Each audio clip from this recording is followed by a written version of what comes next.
used to bag work about an apartment 5B.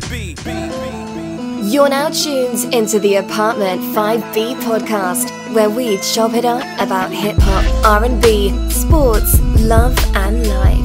Hosted by Kill.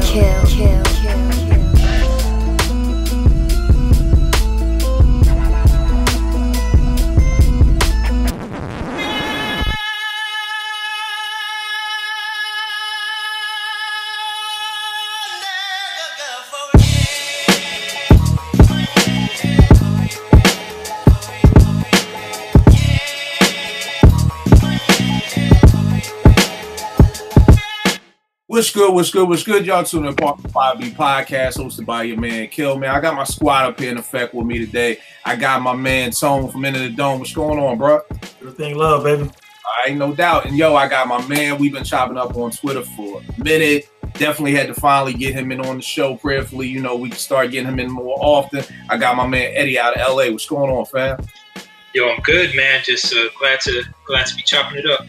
Nah, man. I appreciate y'all brothers making time for this, man. Yo, we gonna do something today that we never really dedicated a whole show to. You know, maybe after the show is over, we'll chop it up about this.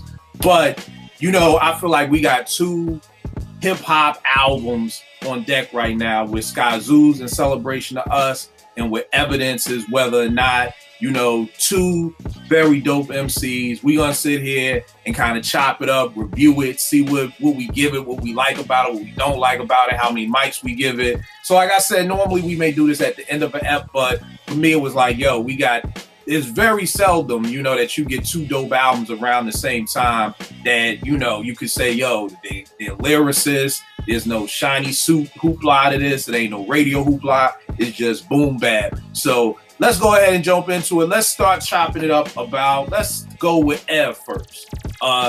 Ev's joint, you know, definitely the Whether or Not joint off of Rhyme says Ev is one of my favorite slept on MC. A lot of people don't rock with Ev. Whenever I mention Ev's name, they're like, I don't really rock with dude. It's actually shocking to me that I know a lot of hip hop heads that don't like Dilated People, which shocks me because I'm like, yo, you got two dope lyricists in Ev and Ira Science. You got DJ Babu, one of the illest DJs.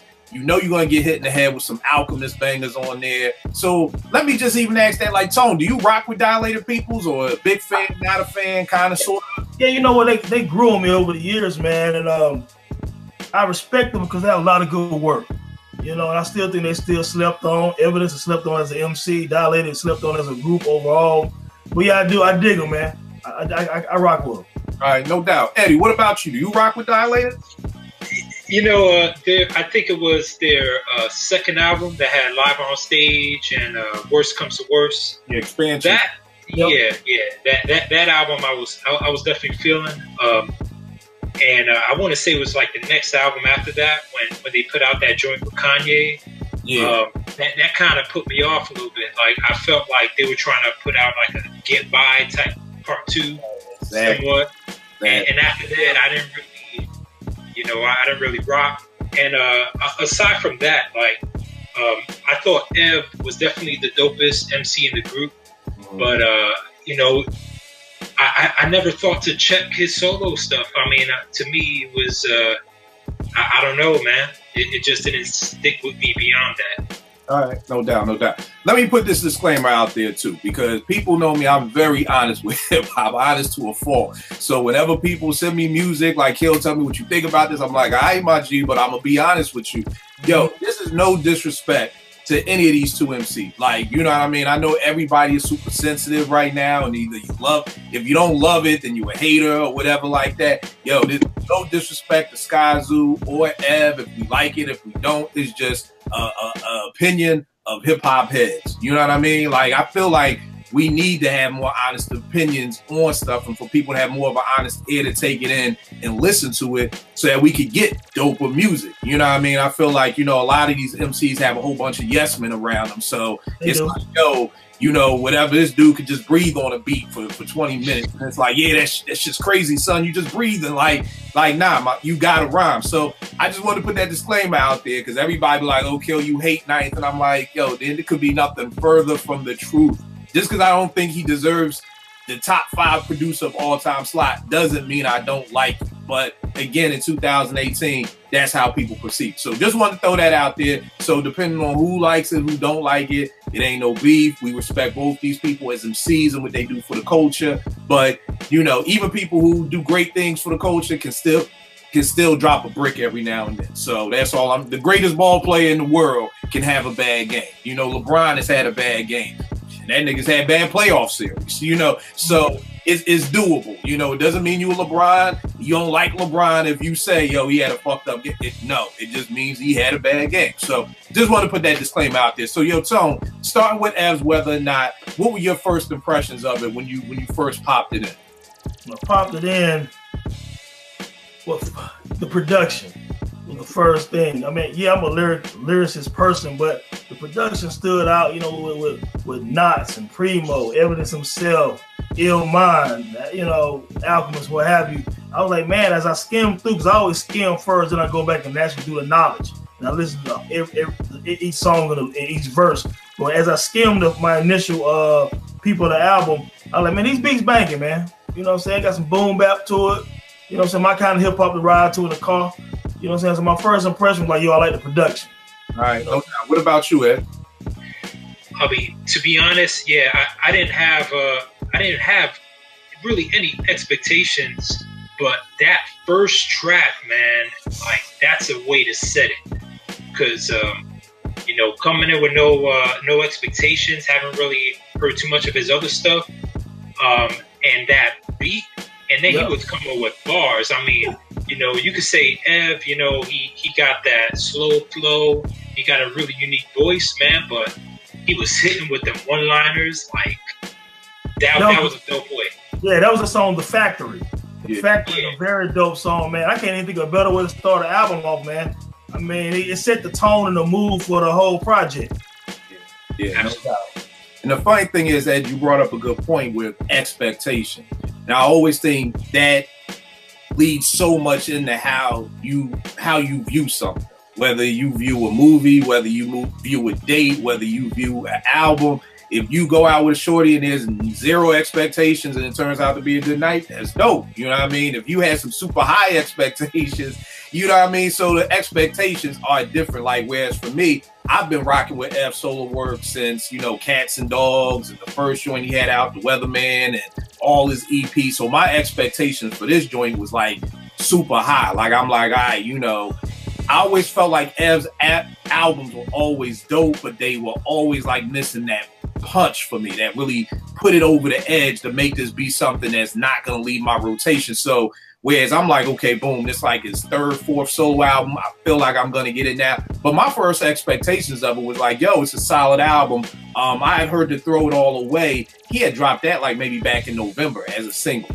And I was like, yo, this is crazy. Like, I love Evidence and Alchemist.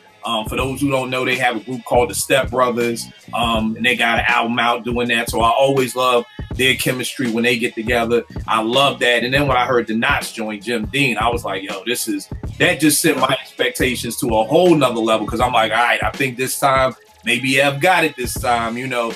So my first expectations was, when I listened to it was a good album. It didn't meet my expectations, but I felt like it was a good album. And the reason why I wanted to ask that question, you know, for a lot of our viewers and younger cats is, you know, when I was growing up in hip hop, me being 43, that there really didn't take a lot of second and third listens, for me at least, for some of those albums in the 90s. You know, when I put in Long Live the Cane, the shit was crazy when I put it in. I didn't have to put it in a third time and like, okay, let me keep this in my rotation. So that's why I always ask that question, like your first time putting this album in, how did it feel? You know what I mean? Like that. So, well, tell me this, Tone. After living with it for a while, tell me some of your favorite tracks, some of the tracks you didn't like.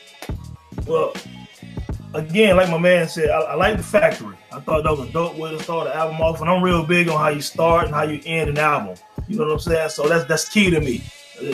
That means you're trying to work through an entire project, man. Have some kind of flow to it. So I like The Factory a whole lot. Nice bars in it. Maybe possibly my favorite song on the album is Rain.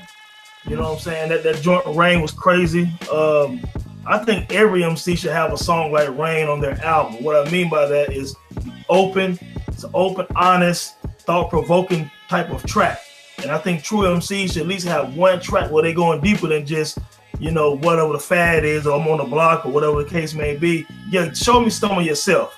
And I think the Evidence did a good job on Rain. And they also had kind of like, I like the background, you know, within the beat.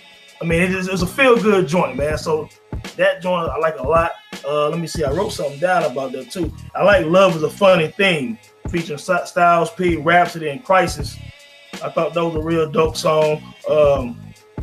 Man, I like 10,000 Hours by Primo.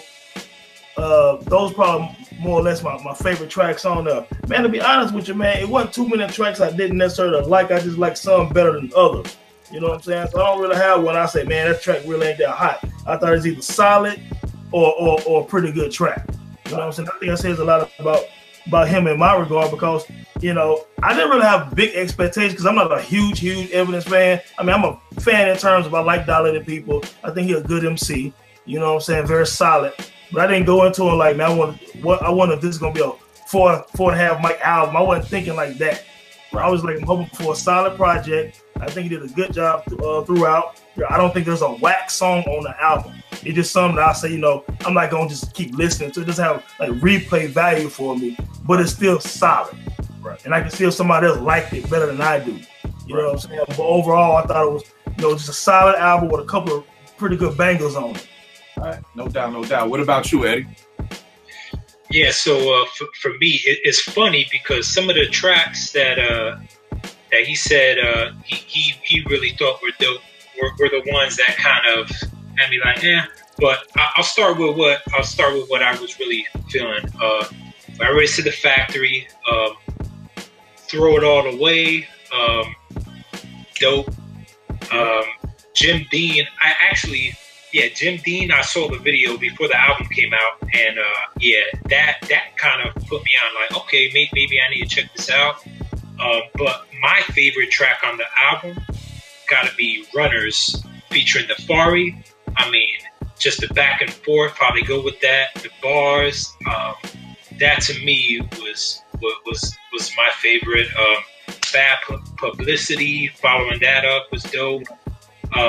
10,000 Hours, although with the expectations, when I first heard that beat and knowing that it was going to be a Primo beat, I was a little but the more I listened to it, I'm like, no, I was bugging, man. This is dope. Wonderful World with Raka. So a lot of dope. The Raindrops, like as far as like stuff I wasn't really feeling too much. Raindrops was dope. It's just I can't hear a track that has rain without thinking of Come Clean. So I'm thinking like, man, you know, Primo did the whole Raindrop thing even doper on that track. You know what I mean? So it might be a little unfair. Powder Cocaine had to grow on me a little bit. I didn't like the way it started. It was kind of funky. Love Is a Funny Thing, I thought was dope, but I think my expectation of Styles P and Rhapsody, I thought Styles P verse could have been way better, and I thought Rhapsody's delivery could have been better. All right, no doubt. And then with me, with the high expectations I had, I mean, again, just like y'all said, The Factory set the album off, going in to Throw It All Away. Powder Cocaine to me was like, I felt what you were saying, Eddie. You know, what I try to do nowadays is I'll get the album and I don't even want to see who produced it. You know what I mean? Because I don't want any of my biases of liking a producer, you know, make me like the track then. Like, oh, Alchemist did this, okay, you know, let me. And then sometimes that can even be held against them because I may be like, Al did this ain't that dope, so now I don't like it. So, you know, I just kind of went in, just listened to everything. Powder Cocaine was all right, but the ones I love, The Factory, Throw It All Away, Jim Dean, Whether or Not, Raindrops, Love Is a Funny Thing, and I love the way how he ended it with By My Side, you know, with just talking about his I'm not sure if that's his wife or his child's mother, you know, dealing with cancer and having to just deal with that situation, which I thought was really dope. It's funny, I was having a discussion yesterday with some MCs, and you know, we was talking about Joe Budden and how basically my man was saying how Joe Budden kind of opened the door for Drake with all this emo rhyme of just emotions and just, you know, your honesty. And one of the cats was like, well, you know, I don't want to hear about Joe. I don't want to hear about you breaking up with your girl. But then me and this other cat was like, well, then what do you want us to talk about at this age? You know what I mean? Like, you want us to keep it real, but then we keep it real with y'all and you don't want to hear it. Like, I don't want to hear about your kid having cancer. Well, I mean, well, that's what I'm going through. Like, it's almost like that you can't win for losing. Like, you don't want me to be emotional, but at 43, like, I got a wife, I got kids. Like, you're emotional, you know? So, and then you don't want me to keep it real talking about I'm still selling coke, because then you like, well, you're not selling coke. So it's like, I just feel like rappers our age can't win for losing, because you keep it too real, and then people don't want to hear that, and then you still telling them stories of the block, and they're like, I don't want to hear that because you ain't on the block no more. Then it was funny because one of our people on Twitter last night was telling me that it took Ev a year to write that rhyme, because he was saying some of his people were saying, nah, don't put that on the album. Don't nobody want to hear nothing about that. And so, you know, I'm just like, damn, that's crazy that people on your team or people, and again, this is just what somebody told me, it may be no truth to this at all, but you know, I'm just like, damn, you know, if that's true, that's kind of messed up that people would be like, well, don't put that on the album. But then I'm like, well, from the business side of it, I could understand somebody saying you wouldn't want to hear that. But again, if hip hop is supposed to be about who you are and what you're going through, that's what I love about the music. You know, I want to hear about, you know, because I'm like, that track may become somebody's soundtrack who has a family member going through cancer, who has, you know, you hear these things about, oh, Tribe Called Quest saved my life. I was going through this, and I would play this song, and I would do that. And it's like we've gotten so far away from that. Whereas I'm like, yo, this is dope. Like, this may be something that can help somebody. You know what I mean? So, absolutely. And I'm with you. The only reason why I didn't mention that track as my top is because I wanted another verse on that. Like, I loved it. Like, I absolutely, you know, the being personal and emotion, and then after it cut off at the first verse, I mean, I like the skit, I like all that, but I just wanted another verse because I was like, build on that, you know, because that could be, you know, maybe on his next album he could have more exposure of himself, you know what I mean? Right. And that's the reason why you know, with this project, I became even more of an Evidence fan. Because again, I'm 42, man. I'm all about connecting with the artist, and the artist trying to connect with the fans and growing as an MC. He shouldn't be rhyming the same way he rhymed on the first Dilated People album. You see what I'm saying? So him talking about his son, or him talking about just life in general, he had a lot of bars about his life. Like, for example, on Raindrops, I jotted this down. He just said something simple like, think about the past as a pass in my car.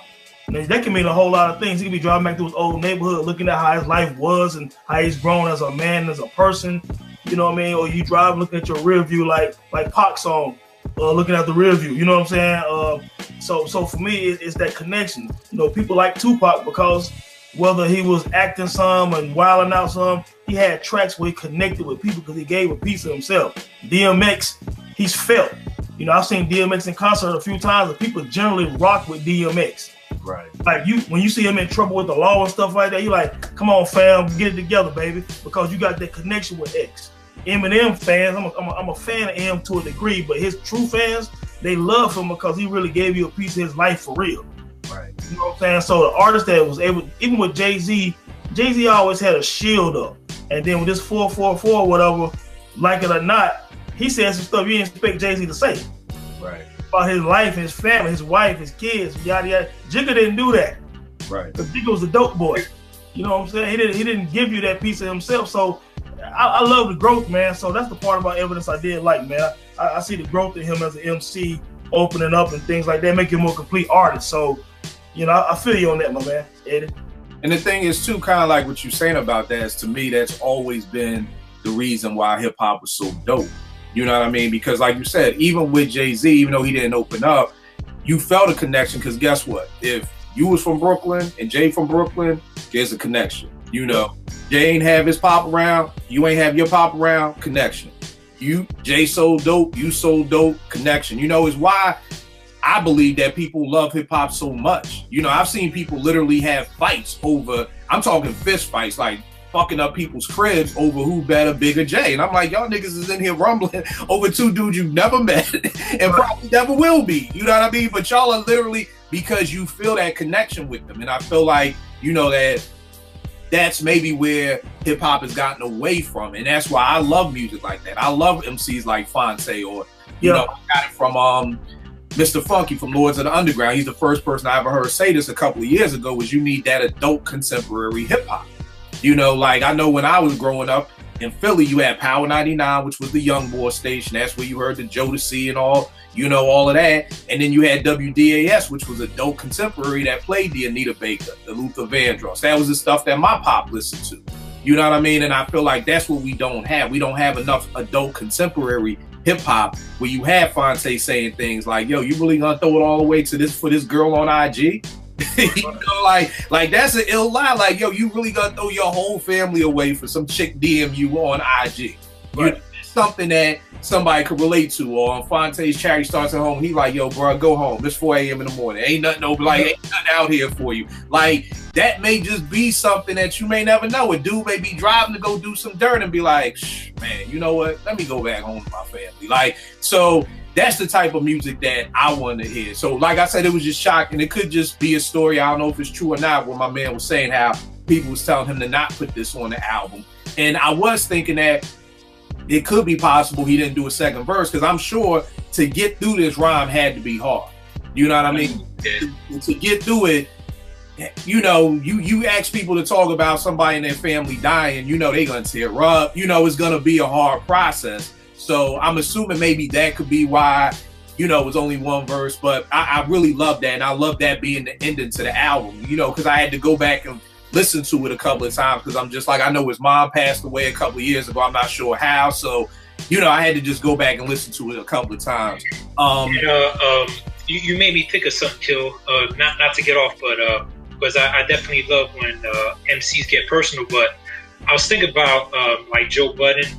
I know you've been mentioning how you became a fan of Joe Budden, and Royce on his newest stuff, getting more personal and opening up. Yep. Now, one thing I was thinking about was, well, I believe they both gone into therapy for different reasons. I mean, obviously Royce with alcoholism, right. You go through the 12 steps, you open up.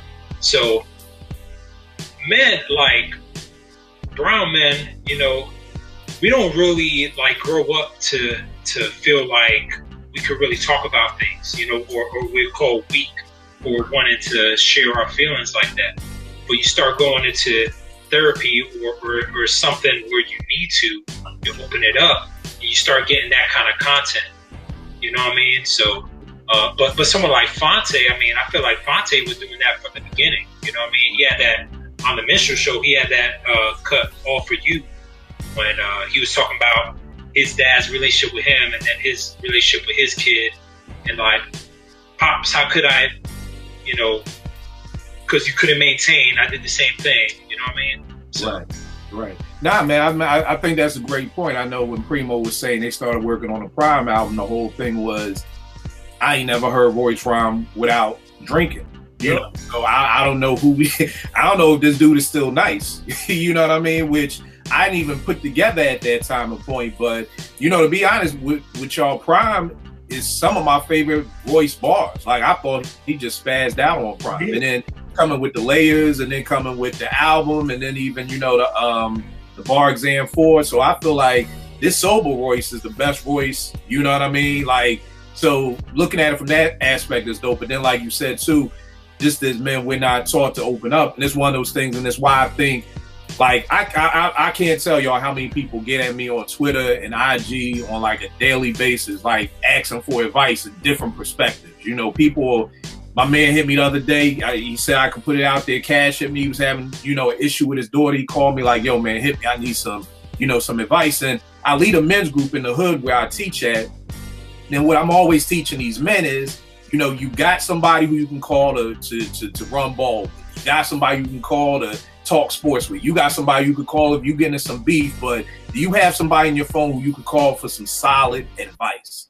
Like on some old Joe, keep it 100 with me. If I'm fucking up, tell me I'm fucking up. Like, and most men don't have that. You know what I mean? So it's like one of those things where I'm always, you know, the same way I'm in life is the same way I'm on social media. I'm not that dude who's this way on social media and this way. Like I'm the same person everywhere you go. So yeah, absolutely right that I think, you know, we got to get to a point that as men, we do open up more and doing this stuff in hip hop, because the more you know, I mean, like I always tell people, you can front all you want. All men have had their heart broken. You know, you can front all you want. All men have gone through stressful times. You can front all you want and act like you got all this money on IG. Cats is struggling now, you know? So, you know, I think, you know, I know for me when I was a kid, I'd be in middle school and I fail a test. The first thing I want to do is anybody else fail the test? Okay, good. Somebody else failed the test, so I ain't by myself because I feel messed up. If I'm the only fool in the class who failed, then as men, we got to do that sometimes. We got to support each other and understand, like, yo, you ain't the only person going through these issues. And I think hip hop is a beautiful and a wonderful way to be able to share that with different people. So yeah, you know, I love that joint by my side. It wasn't too many joints I didn't like. I'm like Tone said, Run is bad publicity, and Sell Me This Pen, I felt were good tracks. I just didn't love them as much as the other ones. I tell you what's funny, Eddie, and you touched on it, that 1,000 Hours, man, I can't stand it. I just can't. And it's like, I think it's just because it's Primo, and I'm like, yo, man, this is the most bullshit Primo track I've heard in years. I know that's sacrilegious. We're not supposed to talk about, that's not me. I'm gonna say, if you put it out there, I'm gonna talk. Yo, if I did that track, nobody's picking that track. I bet my whole collection on it. If I sent that same track to Ev, he's not picking that.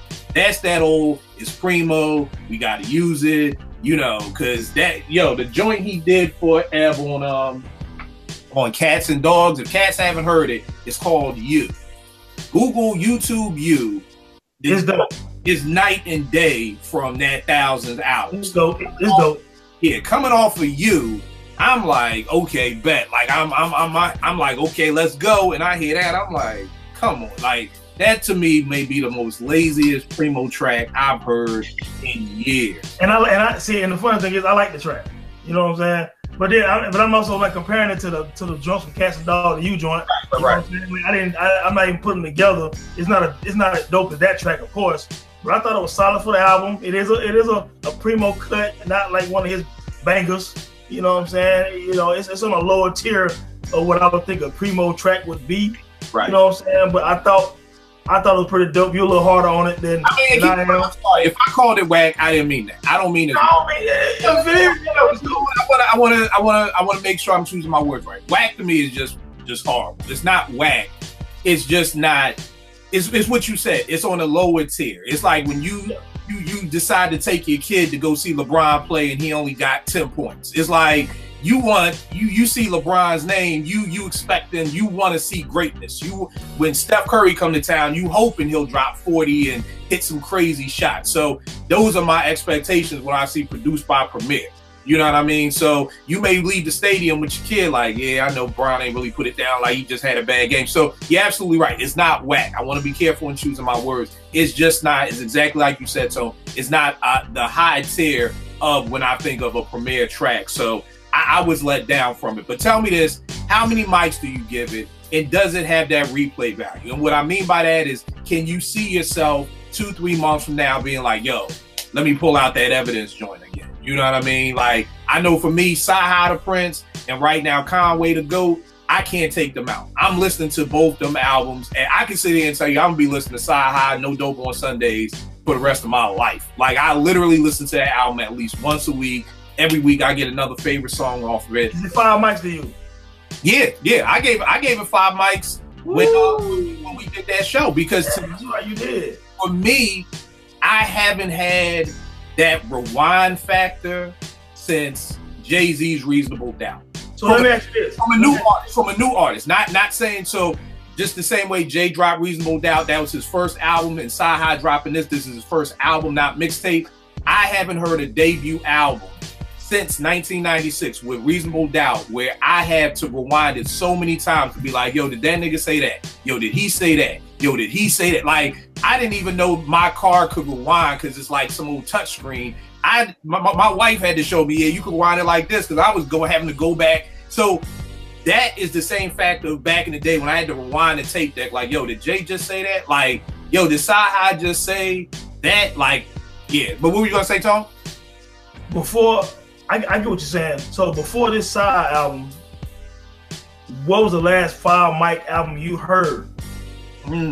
That's you know what's crazy? Off the top of my head, not really thinking, I would probably say I gave Kendrick's To Pimp a Butterfly 5 mics. So I want to say that. It could be something else in there because y'all know my brain ain't the same no more, but I can't even remember years like that anymore. But off the top of my head, I know I gave Kendrick's yeah, To Pimp a Butterfly 5 mics. Okay. But even with that, it didn't have, and again, 5 mics can come from me for various reasons. I felt like that was just a masterpiece. You know, it really wasn't about the rewind factor on The Pimp a Butterfly for me. You know, it was how it was put together. It was the music. It was the concepts behind the album that made that a 5 mic album. But I can sit here and tell you, I probably haven't listened to Pimp a Butterfly in a hot minute. Whereas with this Sci-Hi, it was just everything he did, like the lyrics matched the beats. And the beats weren't the most incredible beats standing on their own. But I just feel like those beats and those rhymes came together and just made perfect songs. You know what I mean? And like I said, it's the rhyming, like the whole joint about Africa, just about, you know, tell Michael Jordan we need some more shoes. You know what I mean? What if Jay, like, there's so much wordplay on that album, man. I'm blown away by that. I'm gonna go back and listen to it again, man, and I ain't gonna talk too much about Sci-Hi, but you know, since we brought him up, I love the album, but I actually love the Black History Project better. You know what I'm saying? So I'm gonna go back. I mean, I just thought he was simply amazing on that album, man. The concept was insane. But I never heard the Black History Project. Oh my God. One of the things, and I see I may have to switch my mind, the way I listen to music is because everybody was telling me about Sci-Hi and the mixtapes, and I was like, that's cool, but I want to hear the album.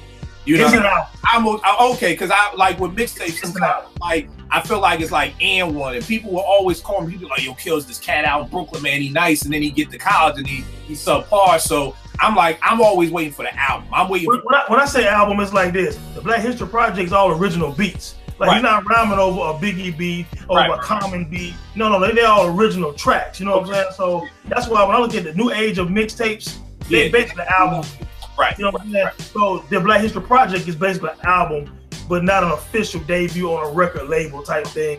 But yeah, check that out too. But as far as I think you was gonna ask about hold tight, because you bring up a good point about, again, expectations. See, I know a lot of other people who feel the exact same way. That's like, yo, I like No Dope on Sundays, but it's not better than the Black History Project. Check it out. So for y'all are going into this album with higher expectations. I'm like, with this album, I'm going into Sci-Hi, I haven't heard anything. I didn't hear him on the Cypher. I've never heard Sci-Hi rhyme anything. Oh, okay, wow, okay. So I'm going into this album with zero expectation. Oh, you know what I mean? Again, there's how expectations can differ somebody's thing, because if you're going into it, you're about the third person I've heard say that. Like, I was expecting much more than what I got based off of the Black History Project, where, like I said, I've never heard Sci-Hi say a word. I didn't know what Sci-Hi looked like, and maybe that's why I love this album so much, because it took me back to '85, you know, when I didn't know what Rakim looked like. You know, I always tell people, the joke is, I saw the album cover, I thought Eric B was Rakim. Right. I mean, because a lot of people did. You know, so that was when I saw what Sci-Hi looked like, I was like, damn, I didn't expect him to look like that. So I didn't know nothing about Sci-Hi coming into this album. It was zero. It was just everybody telling me he's dope, popping the CD in, being like, wow. You know what I mean? So expectations. But back to what you were saying about how many mics you give it, and if you can see yourself, is this going to be something that's going to be pulled out again and again? Okay, so I look at mics. I'm a pretty hard critic with mics.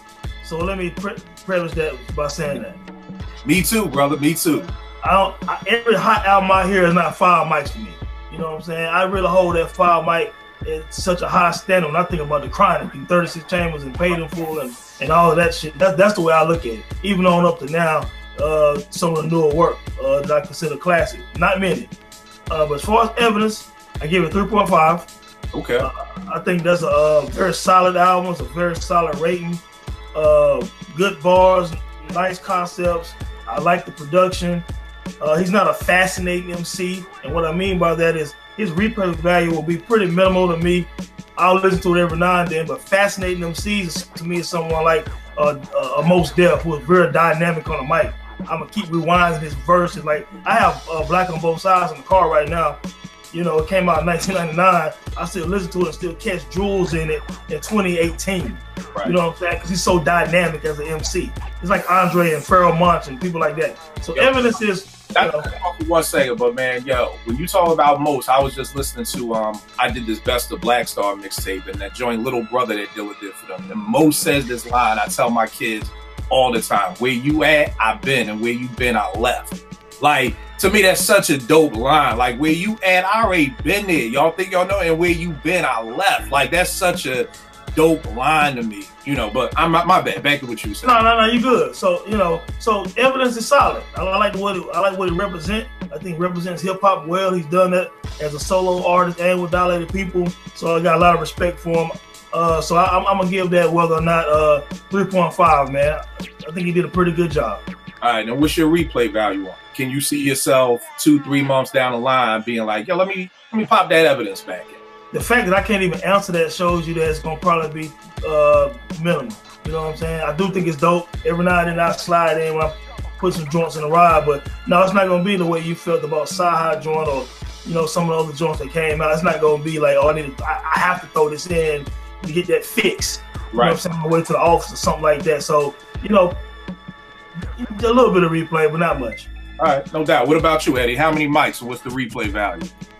For me, I would give it a 4, and I think that I don't have any other Evidence albums to really compare it to.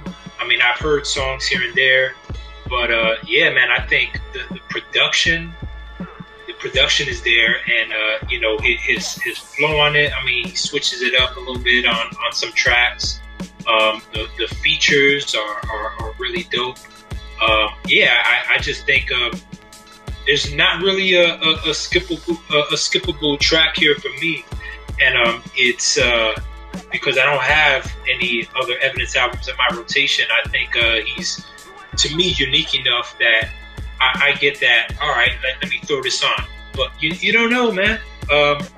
You know, there's a lot of dope albums coming out in March, so you never know. All right, no doubt. I'm like Tone. It gets a 3.5 from me. My expectations were real high for this. I don't know if Ev is one of those MCs, and speaking of Dilated, I used to always say this because Dilated's albums were usually evident. I mean, Alchemist may do 6, Joey Chavez used to do 1 or 2, and then Ev and Babu would always check in with like 2 tracks apiece. And the 2 tracks they would check in with would be bananas. And I'd be like, yo, why don't y'all just produce a whole album or whatever? Here's the problem with that. Then Babu did an album, I think, with The Far Ride, and the production wasn't that great. And what that kind of showed me is that there are some producers who just need to do 1 or 2 tracks. You know, every producer is not built to produce an entire album. That's no knock on them. Again, it's just my humble opinion. Every producer is not built to be able to produce a whole album. I think with Ev, there's a reason why EPMD to me was so dope, because they complement each other. You know what I mean? Some people need to be in groups. Every MC is not built to be a solo MC. You know, and I don't know exactly when in hip hop we got to this point where it was like, you know, anybody who's a group now, I just expect at some time or point y'all gonna make solo projects. Like, that wasn't my thinking in 1987 when EPMD came out. You know, I wasn't thinking, okay, well, when is this group gonna break up, or not even break up, but do so? I never thought with Tribe, oh, okay, when is Tip gonna do his solo project, or when is Fife?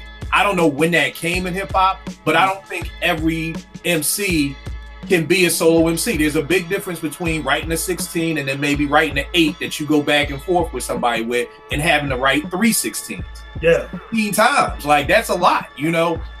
So I think sometimes with Evidence, I think being a fan of his and this being his 3rd or 4th album, I can't remember off the top, I just don't know if he's really built to be a solo MC, because somewhere along the line, I get kind of tired of him. I don't know if it's the slow flow. I don't know if it's the tempo of some of the tracks. I don't know what it is, but eventually I just get tired. I think I enjoy Dilated more because I know Ira Science is coming in. You know what I'm saying? And it's that back and forth. And so it's almost like, it's like a tag team. You know, if y'all used to watch wrestling, you know, the Road Warriors were dope as a tag team. The Rock and Roll Express was dope as a tag team. I don't know how Animal could have been just being a Dolo wrestler. You know what I mean? Or, you know, I don't know. Maybe he would have been crazy, but it was like, it's a tag team. So I think that's why I'm always like, in the beginning, I'm always waiting for Ev to go over that next hurdle. Maybe there is no other hurdle for him to get over. This is what he's going to give you. Maybe what I'm waiting for is Our Science to come in and kind of tag him out and be like, okay, now here's my voice. So you're not tired of F's slow flow. Like, I'm giving you something new to hear. So, you know, I definitely think it's a strong 3.5. To be honest with you, it's probably not a lot of replay value for me as an album. I think, you know, one of the things I probably do, and I end up doing this a lot, is I'll make a mixtape with the 4 or 5 of my favorite songs and blend that with another person's album with their 3 or 4 of my favorite songs and do that with enough artists and then just get a mixtape where I can just enjoy it all the way through. And again, I don't know if that's because this new generation, and it's funny because they're not new generation MCs. I know this new generation of listeners are built on iTunes, which are just singles, you know, and putting an album together, I really think is an art, and I don't think everybody has that art. I think one of the things, and we're going to do this in one of the upcoming shows, the death of the executive producer. You know, there were executive producers and A&Rs in the 90s who really cared about their job and did their job. You know what I mean? Like, making sure that this album sounds good, being there to help an MC pick out the beats, and being there to help, we're going to mold this, and the way we're going to do the track listing and the sequencing of the album. I don't think a lot of MCs have that. MCs I work with will just be like, I don't care, Kill, just put it there. And that's where your Puffs and Dr. Dre's and all them came in, because they facilitated the project. Right. Yeah, man. Well, you know, even your RZAs, because if it wasn't for RZA, Wu-Tang's first album may have been 8 dudes rhyming on every track. Yeah. Not boring after a while. You needed a coach to say, nah, Ray and Ghost, you get on this, and Meth, you do the chorus, and you need that coach. And right now, we don't have a lot of coaches. No, you don't. People just playing ball. And like I said, there are MCs I work with who will be like, I'm like, well, how y'all want to sequence this? And they're like, oh, just put it in the order that we recorded it. And I'm like, nah, bro. Like, you can't just put it in the order where we recorded it. Like, all right, let me do it then, and I'll try to, you know, because I'm like, we need, like y'all said, we need to start with a strong song. And then we need to, you know, maybe when the album starts to die down a little, we need another wake you up moment. And then we need to bring you back up. And that final song to me needs to be as dope as the first song. And a lot of albums I hear nowadays don't have that. You know, by song 8, I'm like, can this shit? You know what, too? It's funny. What's funny, both you guys talking about Fonte earlier, and on one of the Little Brother's early mixtapes, he was actually talking about marking how he don't like mixtapes, because he said Fonte was talking about how he don't want to hear certain MCs spitting 1,000 unfocused bars. You know what I'm saying? You're just rhyming to be rhyming. You know what I'm saying? I think that happens when you don't have a coach to say, hey man, pull that. Yeah, we don't need that track. Yeah, that's an extra skit we don't need. You know what I'm saying? Kind of like when I look at Kanye West's Late Registration, even though it has great tracks, too many corny skits. You know what I'm saying? That's because he was doing his own thing. He needed somebody to be like, yeah, let's take some of that out. And then, you know, that's why Graduation to me was so much better, because it was just a focused album, no skits, 11 songs or whatever, dope production, that's it. You know what I mean? So like you said, you kind of need someone to kind of be that listening ear, and you got to be willing to listen to them too. Right. Unnecessary tracks and bars on it. Right. What you going to say, Eddie? Oh, I was going to say, on the same topic, I want to say it was 2 days ago, was the 19th anniversary of Things Fall Apart from the Roots. Right. And they released some of the notes from Questlove when he was sequencing and mastering that album. And it just shows what you were talking about. I mean, it was a lot that went into it, from, all right, this track is going to go into this track. We're going to change the decibel level, or we need an interlude or a skit, because it's not going to be a smooth transition. You know what I mean? Like, and I remember being on OK Player, and Questlove used to post a lot, and he was really, really specific about his sequencing and all that. You know, now a lot of people don't realize how important that is, but it's literally like, if anybody's ever shot a video, you just come back with a lot of footage. And then you got to sit there and realize, okay, which scenes do I want to put with which scenes? Like, it's the same thing with an album. If I just shoot a video for somebody and just be like, all right, well, however it downloaded out the camera, I'm going to just, you know, run that. It's not going to be as dope as it could be if you take the time to do that. But again, that's a gift. Everybody can't sequence an album. You know, think about how RZA, how meticulous RZA was on Only Built for Cuban Links. From the first track to North Star, the way it ended. Right. Like, it was like a movie. Right. You know what I'm saying? I mean, it was pretty much flawless. Right. But again, it's not a gift that everybody has. If Ray, we saw what we got when Ray worked by himself with Immobilarity. You know what I mean? So you can kind of see it's not always just, oh, we don't got the RZA beats. Is that you've got to have a great coach. Anybody who watched basketball, the Spurs, they're a great organization from owner to coach to GM. They do amazing things. They find this hidden talent in the second round of the draft, and they make them stars and all-stars.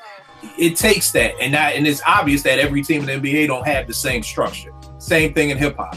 It's a gift to be able to sit there. When I was doing Finance album, I probably spent about 2 weeks sequencing the album. Like, okay, I'm gonna do this the first time. This my first hit at it.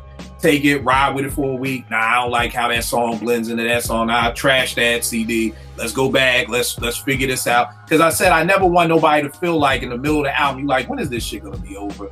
Like a great example, like you said, Eddie Quest, I used to live on OK Player, when he was talking about Voodoo, and he said, yo, when Africa goes off, we want you to be like, that's it, I want more.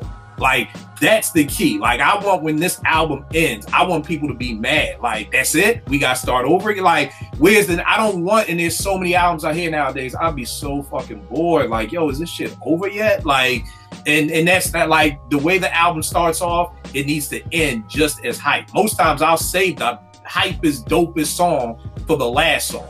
You know what I mean? If for no other reason, if you don't like shit else on the album, you're gonna want to get to that last song again or whatever. But all right, that's let's get into Skyzoo in celebration of Skyzoo with Dope MC. I think I first got put on the Skyzoo. Not a big fan of Illmind's production. Let me throw that out there. So a lot of his early stuff with Illmind, I really didn't rock with because I wasn't really in love with the production. Another thing I noticed about this beat, and we'll get into it later, but the time that I really love Skyzoo, my man Mafra Uzanu did a track called Brooklyn. God, my brain is really going down. Brooklyn something. I can't even remember it. Brooklyn Accent. That's it. If y'all haven't heard it, Google it. Very dope song by my man Mav. Sky is on that, and Sky kills his verse. And the crazy thing about it is I was like, these are the beats I want Skyzoo over. This Brooklyn,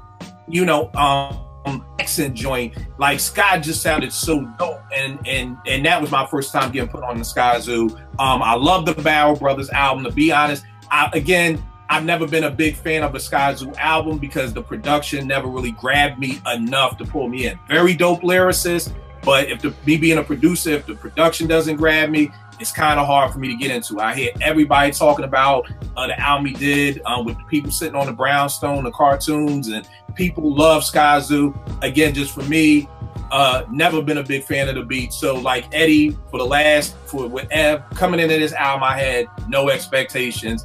To be honest with you, keeping it 100, if we wasn't doing this show, I probably wouldn't even listen to, I would have listened to it eventually. I would have got to it eventually, but it would have really been down the line. Because the way I am with my rotation, I like to live with an album for a while, and I know everybody gonna laugh at me. I know everybody hates the album. I'm still listening to Justin Timberlake's Man of the Wood album. So that joint is still in my rotation. It's okay. I catch out for it every day on Twitter, but it's okay. So when I get an album, I like to live with it for 2 to 3 weeks. So it takes stuff a while to get to my rotation, because I did a show about this with Ev about why are we speed dating hip hop. Like, it's like, okay, I'm only going to give Ev one spin because now I got to hurry up and get to the Skyzoo album. Then I got to hurry up and get to this album. Then I got to hurry up and get to that. I'm like, yo, stop speed dating hip hop. Like, chill with it. Relax. Kick it with it. Like, spend some time with it. Like, give an album. I don't mind if I can't be part of the conversation, for 2-3 weeks because I haven't heard that album yet. I'm just enjoying the album I'm with right now. So, like I said, if we wasn't doing this show, I probably wouldn't even listen to the Skyzoo album for a couple of months. But, so, in celebration of us, what was your first initial, of Sky's album? Well, actually, real quick, as far as expectations, I did have pretty high standards and expectations for Skyzoo because I am a fan. Okay. I do like his earlier work. I like that the joint, The Salvation, a whole lot. You know what I'm saying? Ninth and them did a good job on that album. I do like a lot of Illmind joints he did early on. So yeah, I had pretty high expectations, man, going into the album. And truthfully, again, I did my skim first before I do the knowledge. And doing my skim, it felt right to me. You know what I'm saying? Okay, it felt like Skyzoo. It's just another Skyzoo project. I like his joints anyway. So I wasn't disappointed with it at all. You know what I'm saying? All right, no doubt. What about you, Ed? My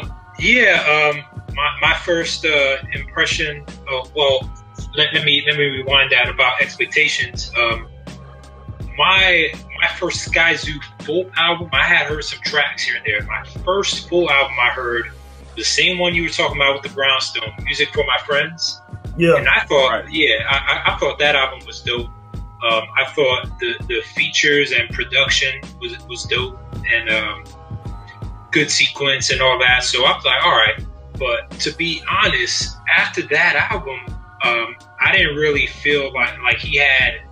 I want to say the Barrel Brothers album came out after that, and he might have had something else.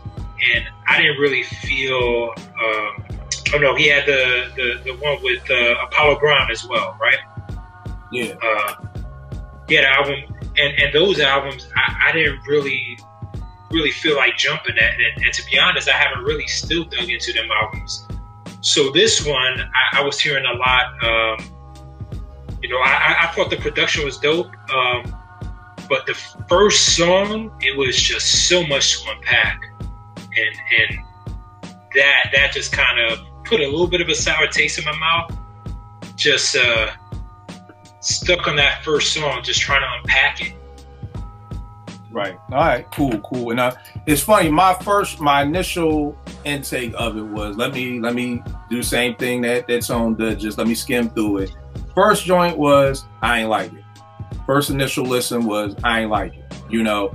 Now coming back for the second, third, and fourth listen, I liked it better.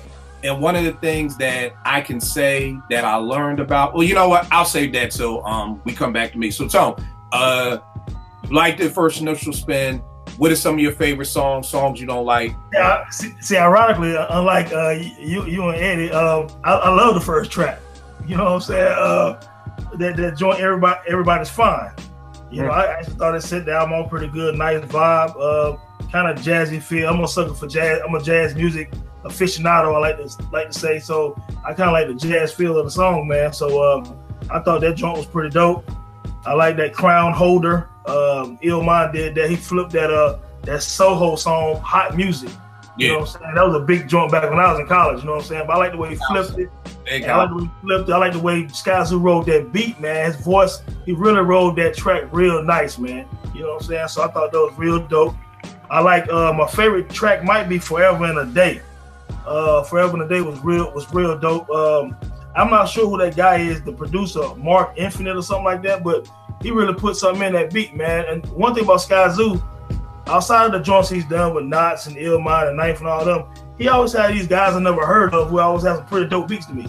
You know what I'm saying? There was a few guys on this album, I don't know who they are, but the beats are pretty fire. You know what I'm saying? So, but I like that Forever and a Day. It kind of reminds me of like something from Pete Rock and CL Smooth, Main Ingredient. That song reminds me of something from that era with Pete Rock with them horns and shit like that, man. So I like that. I'm a big Pete Rock fan. So I like that track, man. I like this track called The Purpose. You know what I'm saying? The Purpose reminds me of like Souls of Mischief. You know what I'm saying? That 93 Infinity album, like it was a track on there called Never No More. You know what I'm saying? And this track, The Purpose, kind of gives me that same feel, man. So I think a lot of the songs throughout this album gave me some early Q-Tips, some Souls of Mischief, some Pete Rock. That's just kind of my kind of hip hop. It's kind of jazzy, man, and I like that flavor. So that one of those tracks that necessarily, again, kind of like Evidence. That wasn't a bad track on here to me personally. I just thought some was better than others. To be honest with you. No doubt. What about you, Eddie? Yeah. So for me, I want to say, like, everybody's fine. Like, I like the beat on that. It was a cool way to start. It just was, he barred to death. And I felt like, obviously he was telling a story. And I felt like with all the wordplay and metaphors, it was so hard to catch where he was going that I just got frustrated, you know what I mean? And after a few listens, now I'm picking it up. And certain bars that I'm like, oh, all right, that's what he was talking about. So I would just want to clear that up. But my favorite tracks, Sound Like was dope, because especially even the way he started that track when he said, I can't remember the exact, but he says, sound like something you heard and you had to rewind to catch what you thought you caught. And coming from the first track where it was real complex, I was like, all right, that was clever. That was really dope how he did that. Baker's Dozen with Raheem Devon. I thought that was dope. Crown Holder. I like that little jazz in the end of that. Heirlooms and Accessories. The beat switch on that, and he changes up his flow. I thought that was dope. I don't know if I want to hear a whole album of him spitting like that, but I thought for one track, him switching it up, I thought it was dope. And the content, what he was talking about on that was really dope.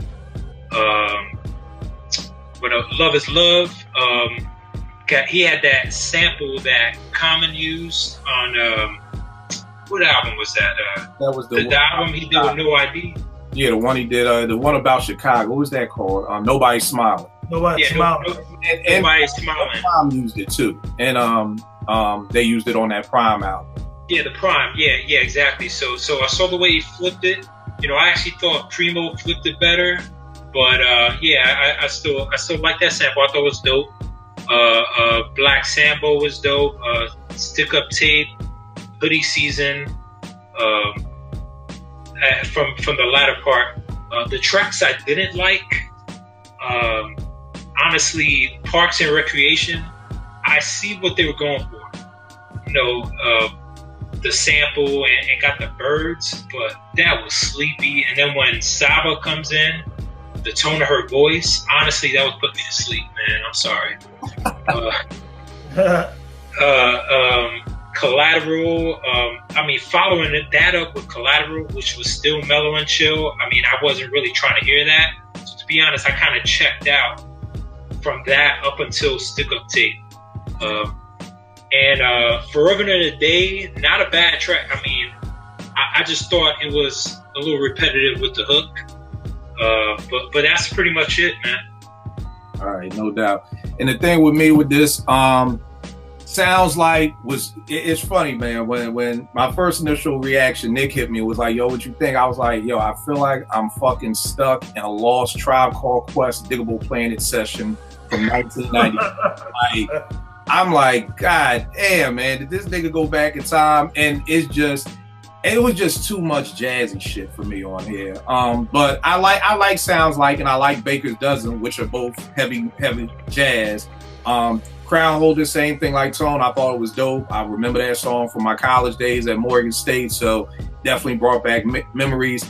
I think what my problem is Heirlooms and Accessories is a great example. The track starts off jazzy. I don't like it. So like, I got my headphones on. I'm kind of doing something else. And when that beat switch comes on, those are the beats I want to hear Sky on.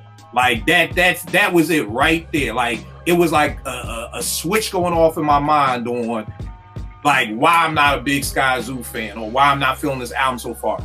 Those are those beats that I personally feel that Sky sounds so dope over. Those more boom bap, like you said, the Stick Up Tape, yo, crazy. I mean, that joint is just the way they fleet. If I'm not mistaken, hold on, let me make sure, because I want to make sure that I'm talking about the right song before I get into it.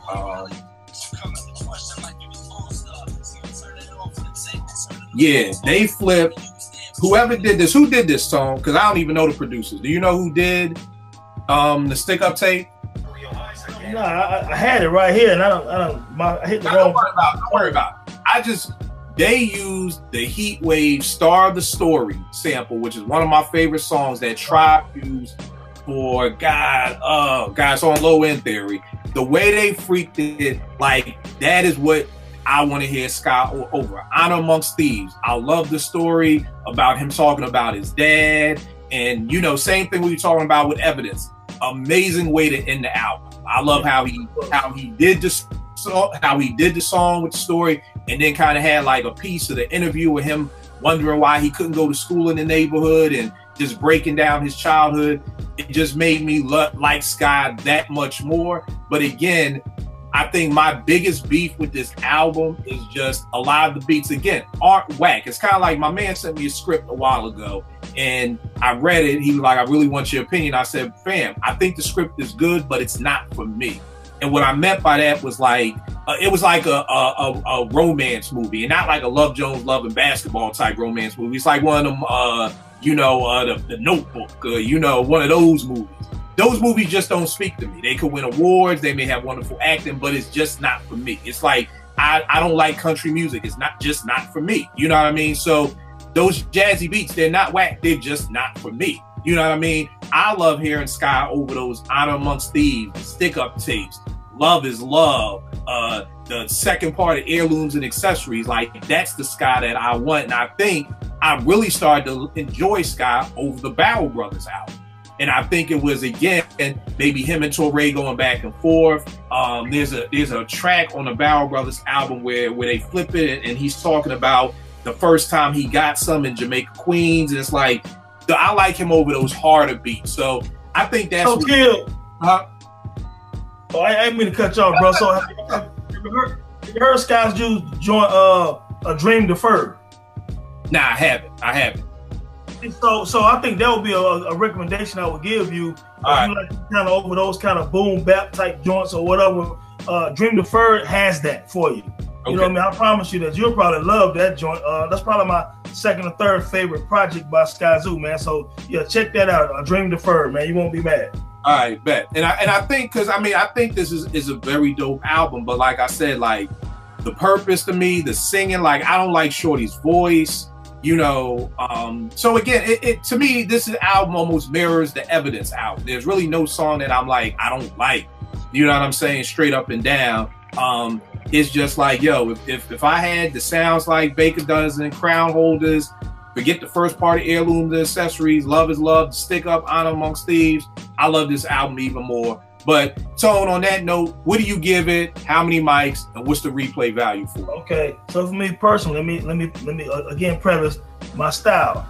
I love jazzy joints. I love the Tribe style. I love that Digable Planet. Even though Mobb Deep, one of my favorite groups, and I'm obsessed with Havoc's early production, I do love the way Q-Tip and those kind of guys make beats. So Skyzoo reminded me of that with this. I think it was a good blend of the jazzy joints and some of the boom bap joints. You know what I'm saying? I thought he had a good blend of that. I wouldn't want to hear one album with all of either one.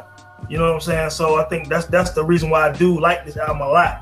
It has a lot of replay value for me, because when I'm riding on the highway to work, I can vibe to this, because I don't want to be bobbing all the time. Sometimes I just want to vibe. And he has the voice that go with these beats. So I would get it joint a 4. You know what I'm saying? It definitely has some good replay value for me personally. You know what I'm saying? And I would also probably rank this in my top 4 Skyzoo projects with the Salvation and the Dream Deferred. I would say this, the Dream Deferred, and what's that other one, man? It's escaping me right now. One of them joints, Ill Mind, be my favorite projects from him. So I like it a lot, man. All right, no doubt. Eddie, how many mics and what's the replay value for you? For me, I'm kind of, at first, I was thinking 4, but to be honest, like I'm thinking about replay value, and because of that, I may have to drop it down to 3.5 mics. I mean, just on the surface, I mean, I don't mind the jazzy joints, except for the ones that I mentioned: Parks and Recreation, Collateral. The Purpose was cool, but I could do without it. Yeah, I think his lyrical density, I mean, I think he's a dope lyricist, but it's like, it's so much to unpack. And I think over that type of production, you know what I mean? Like, if I want to sit back and listen to some kind of laid back jazzy production. You know, I'm not gonna try to focus on what kind of, you know what I mean? Kind of hard for me to explain it, but it's a lot to unpack. And if I want those kind of beats for an easy listen, I'm probably listening to something else. Like a more, you know. All right, no doubt. For me, this is like the same thing with Evidence. I give it 3.5. Same thing with Ev. The joints, and I will say this: the joints, it probably wouldn't get a lot of replay value from me. Well, I'll say this as an album. I could say this over the Ev joint. The difference to me is that those songs that I like off this Skyzoo, I really like. Like, you know, like, not to say I don't love, you know, what was this joint? God damn, my brain is really going. Throw It All Away and the Jim Dean and that stuff. But these joints, like, I love. Like, Honor Amongst Thieves, I love. The Stick Up tape. So this will get replay value from me as far as me going back to this album being like, I want to hear those songs. You know what I mean? Like, as a whole album, I probably won't listen to it, but I know that there's going to be, I can see in the future me saying, yo, I want to hear that joint, Love Is Love by Sky. Like, let me grab that album and throw it in just to hear the joints I like. So it's weird that I both give them 3.5, but I guess, I can't go up to 4, and I don't want to dump F down to a 3, so I guess they both 3.5s. But if there's a more replay value, it's definitely the Skyzoo for me, which is saying a lot because, like I said, I had expectations coming into Ev. I expect more out of Ev than I do Sky, but again, yeah, so 3.5, and it will get replay value for those songs that I mess with because they're the ones that I really mess with. So I think this was a dope show. We're going to have to do more of these joints, you know what I mean? Because I love hearing different people's takes on things like that. And then I know even back in the day with The Source, in the good days of The Source in the early 90s, I remember that I would actually start following certain writers because people, I don't know if everybody paid attention to the mic ratings and who wrote them. You know what I mean? But there were a couple of writers who wrote for The Source who I kind of vibed with. So when I saw, oh, they're reviewing this album, okay, bet, I'm there for that. Versus just people being like, you know, seeing various people give their reviews because people have different views on why it is. So, yeah, I definitely thought this was dope. Just being able to get 3 different viewpoints of why an album goes a certain way and why not. So give them all the information. Tell them about the Dome website. Love that site to death, man. Give them all your information. Man, appreciate it, man. Twitter, enter the Dome. Enter the Dome. That's it. It's DADOME. Instagram, Tony Haynes the Dome. Facebook, a lot of people follow me on Facebook because I post a lot on there. It's just Tony Haynes, and it'll have the Dome stuff in the background and everything like that. But the website is enterthedome.com, ENTERDADOME. Right now, I have my newest writing article from yesterday. It's called "Nigga," the most popular terminology in hip hop. You know what I'm saying? So a lot of people really feeling that one right now. So I just retweeted it a few times, and also it's on my Facebook and things like that. So that's the big one for right now this weekend. All right, no doubt. Let me just to show love to you, man. What I love about your site so much is that it deals with more than hip hop, but you always bring hip hop into it some way. You know what I mean? And there's not a lot because, you know, nowadays everybody has a hip hop site, everybody has their blog, everything. But it's kind of like when I met JR through Twitter, he had a YouTube video about Claudine versus Sparkle. What was the best Curtis Mayfield soundtrack? And I had never heard anybody ever compare those two soundtracks. So that's kind of what made me connect with him. And it's the same with you through your website. The stuff you write on, you're not seeing it anywhere else. And they're not per se current events, but they're events that are still enough to catch your eye to be like, yo, I wonder where he's going with this Bobby Christina piece. You know what I mean? So I definitely salute you for that because you're not doing the norm, but it's a very dope project and what you're doing. You know what I mean? So appreciate it, man. It means a lot. No doubt, no doubt. Eddie, give them all your information, good brother, where they can get at you at. Hey, man, y'all could get with me on Twitter, Eddie D80. I ain't really got anything else, but you know what I mean? This might inspire me to, you know, maybe do something myself. You know what I mean? So just look out. No doubt, no doubt. Like I said, good looking for chopping it up with us, fam. You know, anytime anybody I rock with on Twitter, this is an open forum. I invite everybody over, you know, to chop it up with here. Because after we chop it up enough on Twitter, and I know you know your shit, then it's like, all right, come on over. Because I don't, you know, it's some people who I'm like, yo, you should rock with it. They be like, nah, I can't keep up with y'all. Like, nah, I just enjoy watching and learning, you know. But yeah, I definitely appreciate you making time for this, good brother. And Tone, same thing, because I know this isn't our normal time to record. So I definitely appreciate that. Y'all already know it is with me, Kill889 on Twitter and IG. We'll make beats for food.com. I appreciate y'all, man. I'll check y'all next week, man. Yeah, man. Peace. Yeah, peace, man.